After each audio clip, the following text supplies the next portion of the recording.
My name is Elena Vargas. I am 35 years old, and until a week ago I was the Human Resources Manager at Grupo Castillo, one of the most important technology companies in the city. I say was because my decision to help someone in need cost me my job. Or so my boss believed. Everything began 3 months earlier when Lucia Castillo, the 19-year-old daughter of Don Javier Castillo, started coming regularly to my office during lunch. At first I thought she was interested in an internship. After all, she was a first-year business administration student. "Can I sit here for a moment?" she asked the first time. Her voice so low I barely heard it. The cafeteria is very noisy. There was something in her eyes, a mixture of fear and desperation that reminded me of myself 15 years earlier. So I simply nodded and continued working while she sat in the corner of my office. This pattern continued for weeks. Lucia would come, sit silently, and sometimes cry when she thought I was not looking. Finally one day she broke down. "I'm pregnant," she whispered, tears running down her cheeks.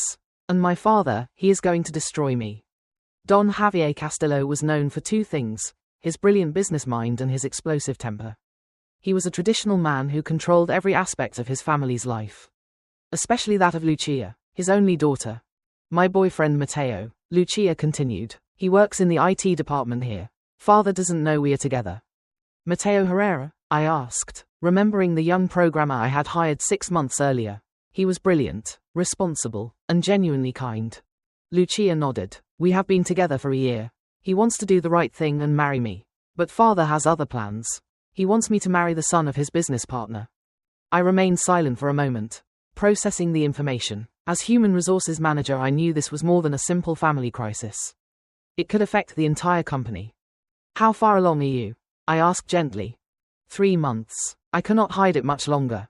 Mateo and I have been saving to leave. At that exact moment the door of my office burst open. It was the assistant to Don Javier. "Lucia, your father is looking for you. The Garcia family is here for the engagement dinner."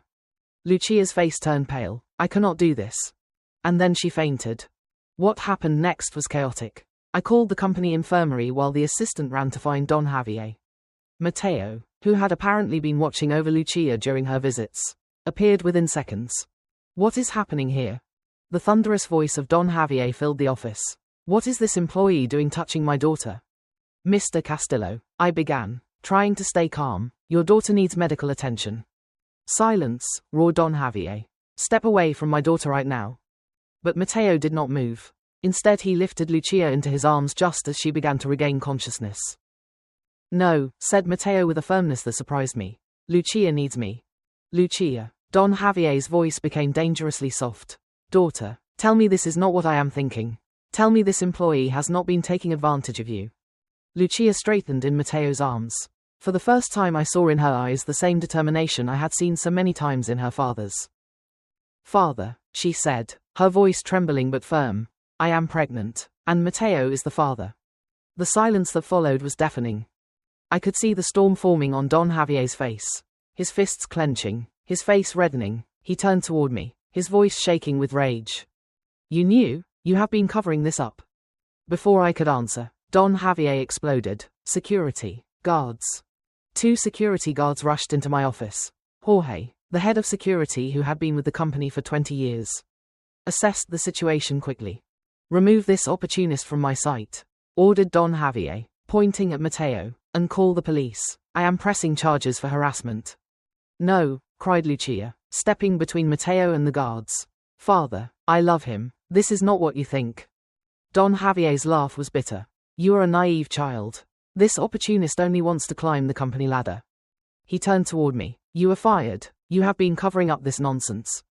"Mr. Castillo," I intervened, keeping my voice professional despite the chaos. "As Human Resources Manager, it is my duty to inform you that your accusations are serious and unfounded. There has been no harassment. Mateo and Lucia are adults." "What? Adults?" roared Don Javier. "My daughter is a child and you have been helping her ruin her life." "Guards, escort Miss Vargas out of the building. She is fired for being a liar." "Mr. Castillo," Jorge's calm voice cut through the tension. "Before making hasty decisions, there is something you should see." "What?" snapped Don Javier. "We have cameras in all hallways and common areas," explained Jorge, "including the hallway outside the Human Resources office. The last 3 months are recorded." Don Javier's face tightened. And what about it? The recordings show your daughter coming voluntarily to see Miss Vargas. They also show her meetings with young Mateo. Everything has been completely appropriate. Show me, demanded Don Javier. Jorge nodded and led us to the security room. On the screens, scenes from the past months began to play. Lucia arriving at my office always of her own will. Mateo and her meeting in the cafeteria. Keeping professional distance but with looks that revealed their feelings. The times Lucia felt ill and Mateo helped her discreetly. There is more, said Jorge, switching to another recording. This is from 2 weeks ago. The screen showed Don Javier himself meeting with Mr. Garcia, the father of the suitor he had chosen for Lucia. 50 million. Don Javier's voice could be heard saying, that is the value of the merger if our children marry. Lucia will do what I tell her. As always. Don Javier's face turned pale as he heard his own words. And this, continued Jorge, showing another recording, is from yesterday. The image showed Lucia in the parking lot, being sick while Mateo held her gently. Then Mateo's voice, we should tell your father. I don't care about losing my job, but I cannot stand seeing you suffer like this. Father will never understand, sobbed Lucia. He only sees numbers and contracts. He never even asked if I wanted to marry Andres Garcia. The recordings continued showing moment after moment. Lucia getting sick at work. Mateo caring for her discreetly. Me providing a safe space in my office. Don Javier sank into a chair. His face transformed as he watched the truth unfold before his eyes. My baby, he whispered, seeing his daughter suffer in silence day after day. What have I done? Tears began to run down his cheeks while the recordings kept playing his daughter's love story. A story he had been too blinded by ambition to see. Sir, said Mateo, speaking for the first time since we entered the security room. I love your daughter, not for her last name or her money. I have loved her since I met her in the library a year ago when she was studying for her exams and I was on my break. She did not even know who I was. Then Lucia approached her father and took his hand. Father, this baby, your grandchild, was conceived with love. Don Javier raised his hand. Stopping her words, he stood up slowly, his red eyes fixed on the screens that continued showing the truth he had been too blind to see. The silence in the security room was heavy. Finally he turned toward us. Jorge, he said with a broken voice. Thank you for showing me this. I have been so blind. He approached Lucia, who instinctively moved closer to Mateo. My girl, he whispered, when did I become this monster that frightens you so much? Father, Lucia began to cry. No, let me finish. I have been so obsessed with business, with mergers, with the family legacy that I forgot the most important thing, your happiness. He turned toward Mateo. And you, young man, I judged you terribly wrong. Mr. Castillo, answered Mateo firmly, I understand your concern. I am a simple programmer. I do not come from a wealthy family. But I love your daughter and our baby more than anything in the world. Don Javier nodded slowly. I see it now in the videos.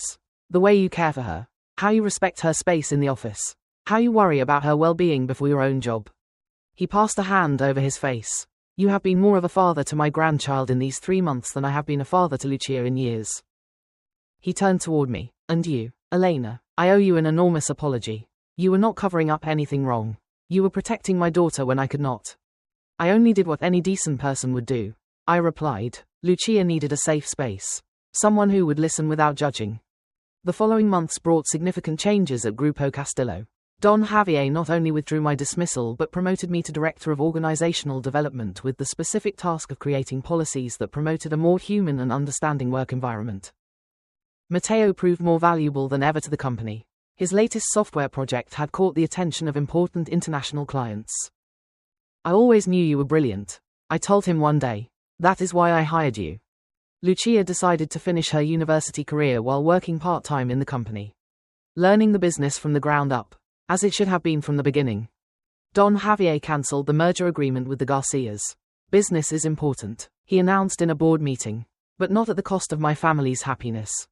Lucia and Mateo's wedding was small but beautiful, celebrated in the garden of the family home when Lucia was 6 months pregnant. Don Javier cried as he walked his daughter down the aisle. You know what is the most ironic part? He told me during the reception. I was so worried about the future of the company that I did not see Mateo is exactly the kind of person we needed.